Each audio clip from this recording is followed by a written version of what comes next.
Hello, and welcome to the first session of the International Nurse Researcher Hall of Fame.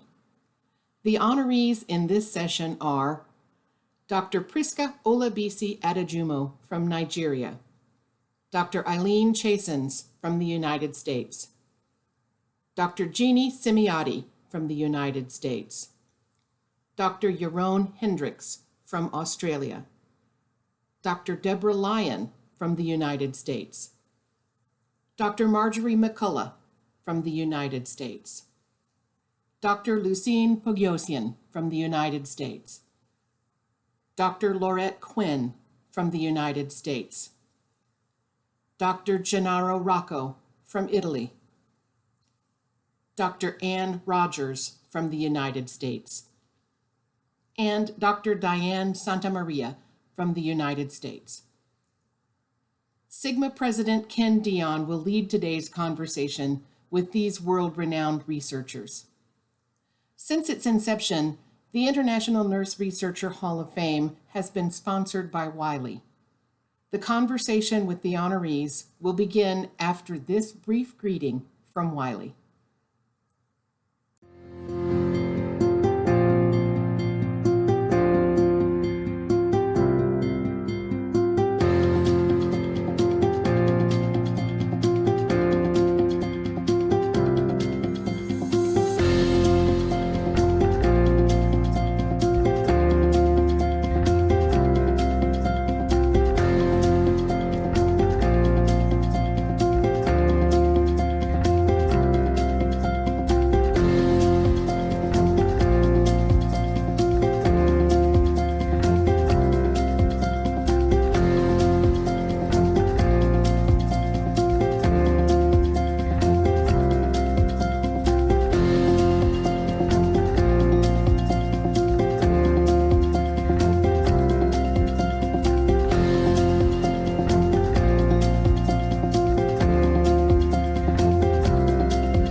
So nice to be here with all of you. Isn't it great to be back in person again? Yes. So again, thank you for being here with us today. We've got a few minutes to talk to each other. So first question I have for the group today is, what strategies have you used to bridge the gap between your research and clinical practice? And I'll turn that to anyone who would like to address that question. We'll start that way. Oh, not everybody at once now. And I think we have 2 microphones to make it a little bit easier too, so we'll get that one back. Thank you. Oh, no, somebody will bring it. Very much. I guess what has worked for me in this area is ensuring connectivity between the classroom and the patient's side. Whatever information that I have, I make an attempt to make sure that it gets down to the clinical side. So I have colleagues who are 24/7 beside the patient. And so right from the classroom, when the research output is ready, first and foremost, I made an attempt to call the hospital administrators to inform them that this is what is happening, and then share that information with them so that whatsoever it is that we have as an output of a research finding is not just staying there in the classroom, and it's going right there to the side of the patient. And that has enabled me to continue to work even with those who are by the side of the patient. That is one strategy that has helped me. Apart from that, I try as much as possible to constitute teams to include nurses who are by the patient bedside. So when you are constituting a research team, I know you all agree with me that it's important to get people of like minds. However, it is important also to make sure that they are engaged right from the patient bedside. So forming a team, including those who are by the side of the patient in your research team, of course, those who have like minds, is very important. It has worked for me. Thank you. Thank you. Please. Thank you. Well, further to what you just said, I worked as a clinical academic. That means that I'm working with patients, with their carers, nurses, allied professionals, to really identify their needs, their values, but also looking into the gaps that are in clinical practice, and then build the bridge to academia to further support and foster research. And I think with that, you can work on evidence-based practice, but also have a combination with experience-based research. And that worked very well for me. Thank you. Thank you. Please, feel free. You have the mic. Well, in my area, we don't call it clinical practice. We call it program and service development. And I found it to be very helpful to, as previously mentioned, include people from the area of practice in the research team, as well as your clients themselves. Make sure they're represented in the design and every phase of the research study.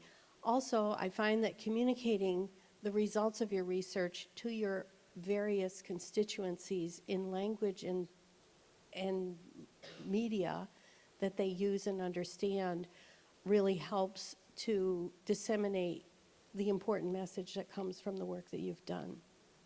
Thank you. Anyone else? I have plenty more questions, Oh, but I want to give everyone Go to a the chance next if they one. like the How about question. I answer the next one? You want the next one? Yes, Okay. I do. I like Let's it. go easy. Oh, absolutely. Like we said, this is about being fun and celebrating you. Exactly. I'm having fun.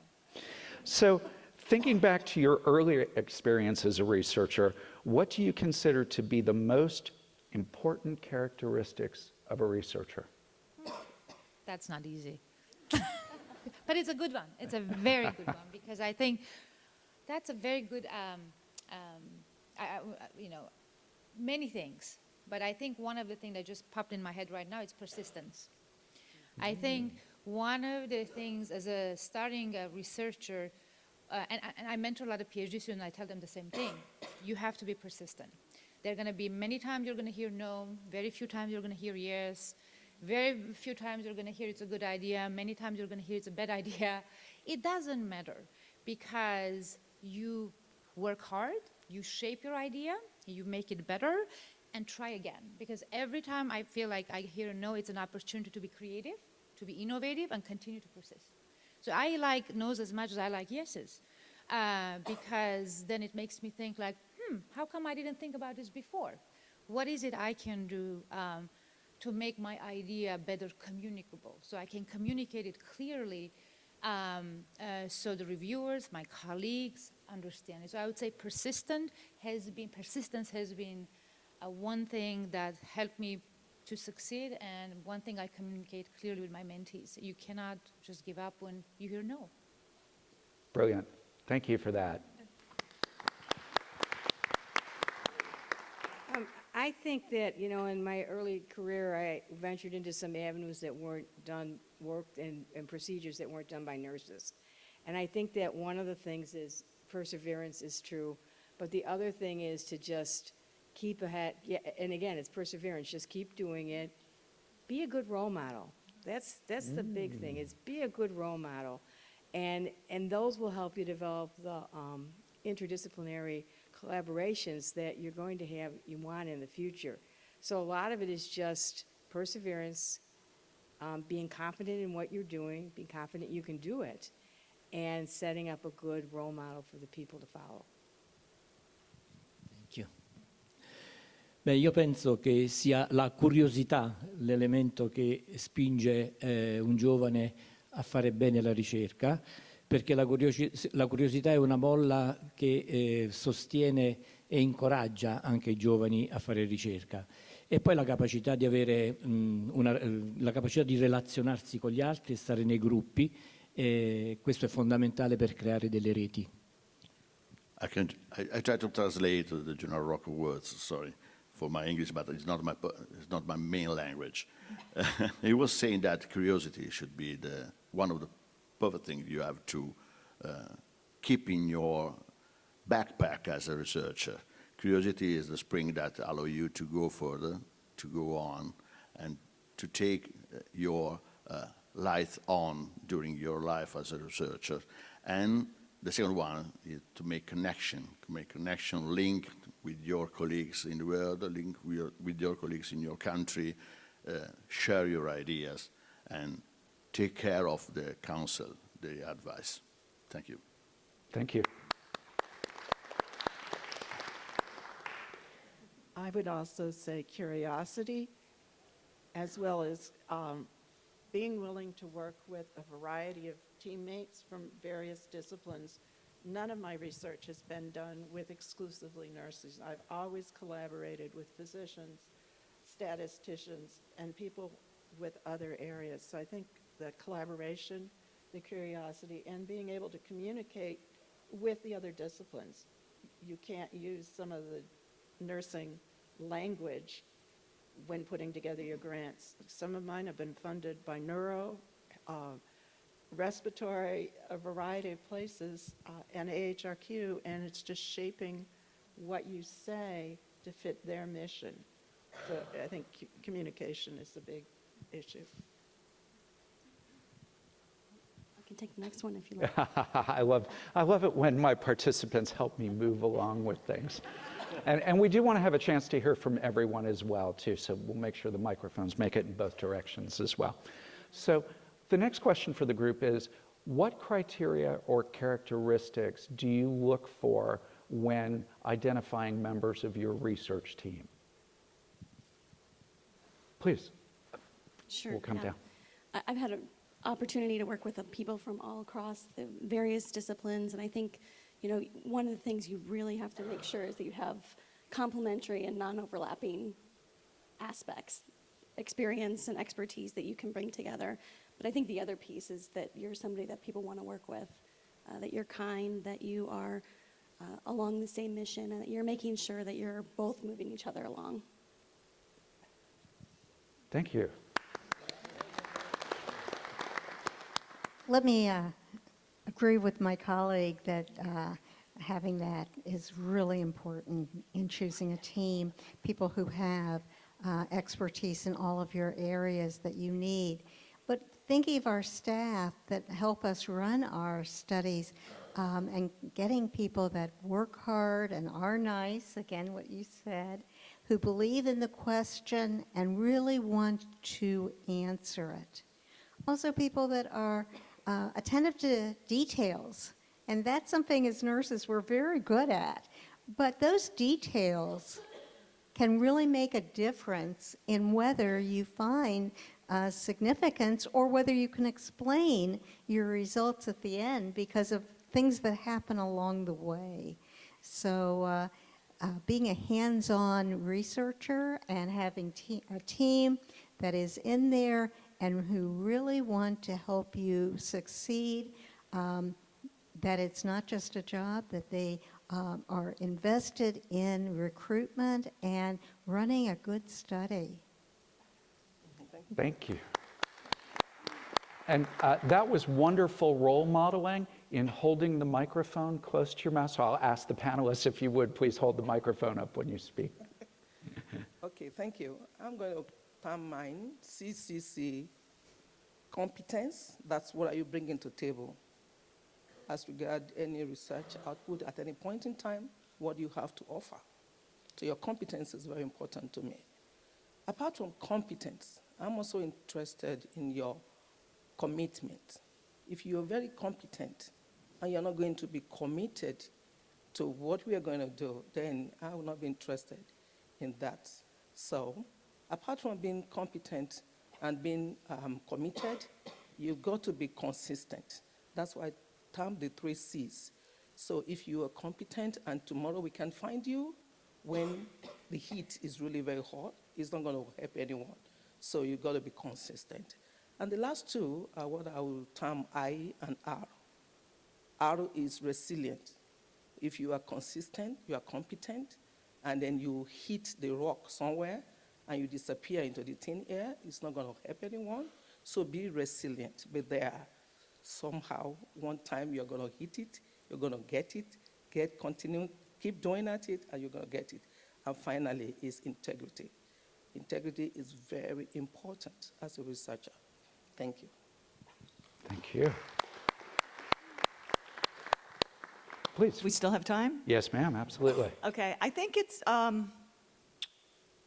choosing the experts. This is the approach I've always taken. Look for the experts in your area of interest and don't hesitate to reach out to those that have the most knowledge. I can remember, and I have the gift for gab, so, but I was at graduate school, and actually I was working on my doctorate, and I was interested in this metric that was developed by Jack Needleman. I think he was still at Harvard at the time. So I just got on the phone and called him, like we were old friends, and I'd say, Jack, I said, this is Jeannie Simiotti, I'm at Columbia University. I said, I'm interested in what how you were measuring these workload issues. Next thing I knew, he was on a plane, and he was coming to New York. And I've just found that approach great. I just go to the people that I know are the absolute experts. I tell them what I'm interested in, and at the end of the day, whether they're in nursing or medicine or public health or statistics, I find that they're all interested in what's happening with nursing. They really are. They all have this passion, knowing that nurses play a huge role in healthcare delivery across settings, and they're all willing to help. Thank you for that. And what a great example of our current call to action to be bold. You picked up the phone, made the bold move, and look at what happened. Amazing.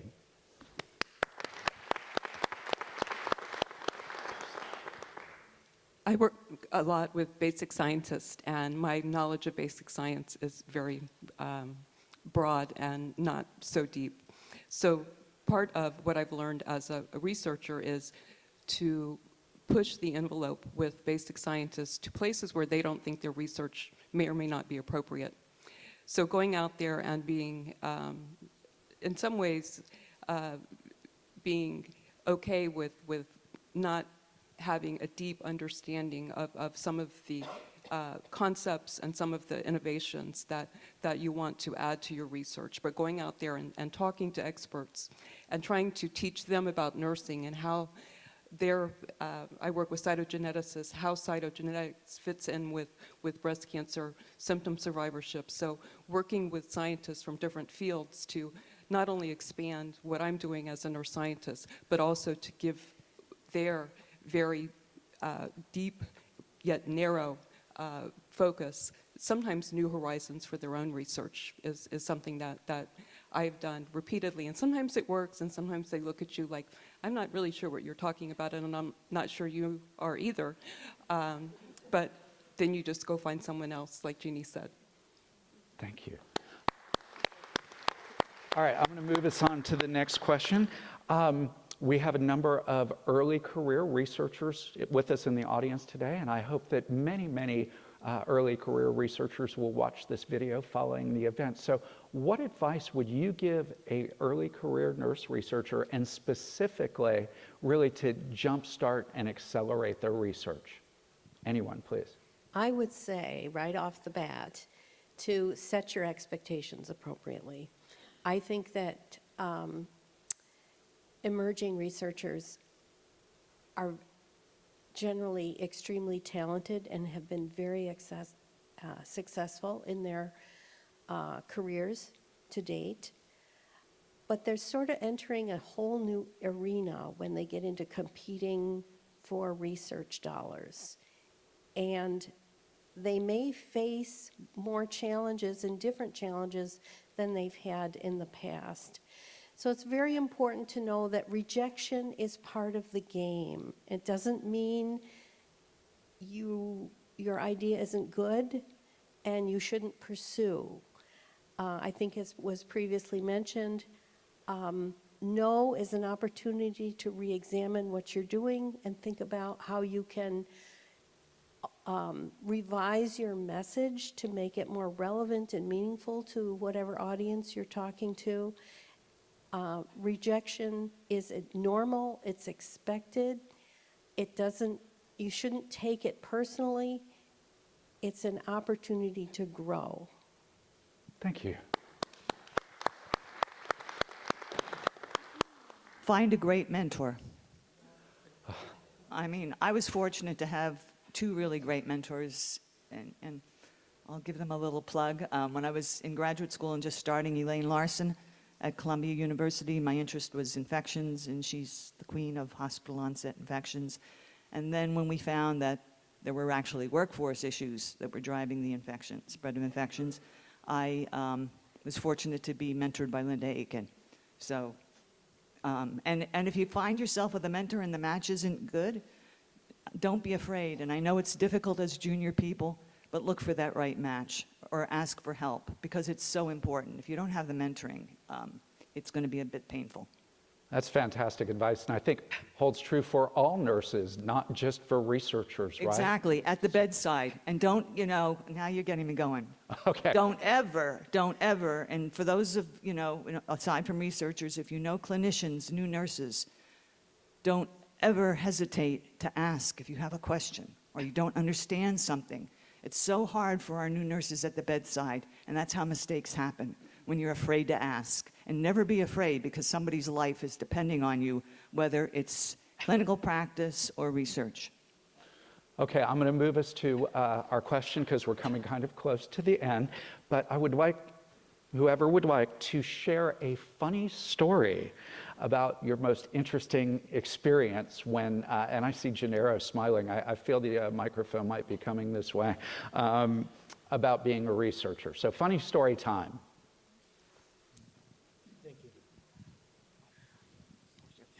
Sì, io racconto una storia molto divertente che mi è capitata quando ho presentato i lavori del mio centro di eccellenza al Ministro della Salute italiano.